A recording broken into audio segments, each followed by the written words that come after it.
Hello and welcome to the Night Café. Today we will analyze 4 different cues and check the cue deflection. Come with me.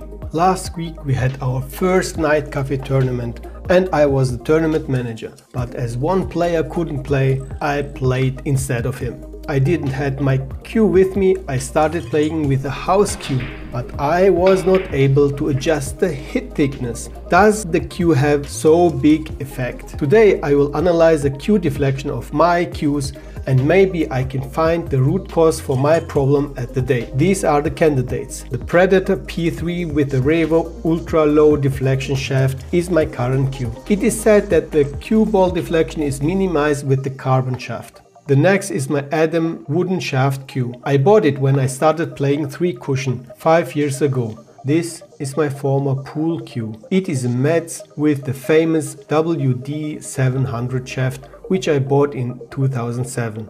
I like the metal thread, which is an incredible cool piece of engineering. And then there is my lovely green dragon, my first cue, which I bought in 1991.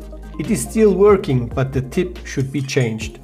By the way, do you know why pool cues are way longer than 3 cushion cues? To measure the deflection, I will play the ball into the short cushion with maximum side spin. And I have done this several times and made an overlay of 4 different shots. Then I draw the direction in which my cue is aiming in that moment just before I hit the ball. To measure the deflection, I need to know where the cue ball is hitting the rail.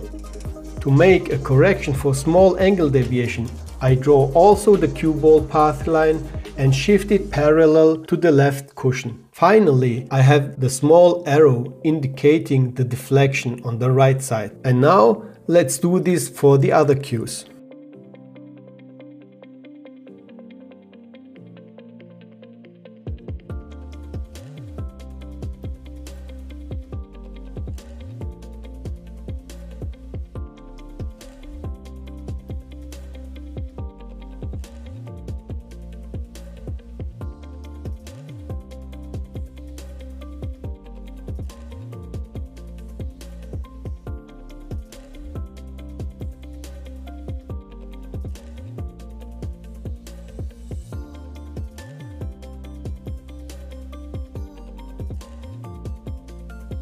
Have you recognized the vibrations?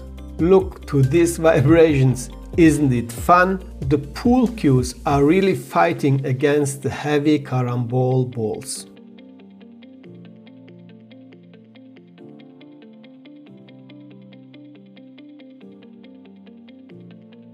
Of course, the 3 cushion cues handle these loads very good. Their vibrations are quite small. Back to the topic. I can now compare for all cues the deflection. I have copied the yellow arrows and put it into the relation of the diamonds. A half diamond has 18 centimeters distance, so I can calculate the actual deflections also in centimeters. The green dragon has a total deflection of 10.5 centimeters. Surprisingly, the WD700 has the same deflection value. The Adam's cue has 1.1 centimeters less deflection, and the P3 with the Revo shaft has additionally 1.4 centimeters less deflection. This sounds not big. 2 centimeters difference as a hit thickness is a huge gap. Therefore, use only one cue, get used to it and don't change the cue. Stay strong, stay safe, stay at Night Café.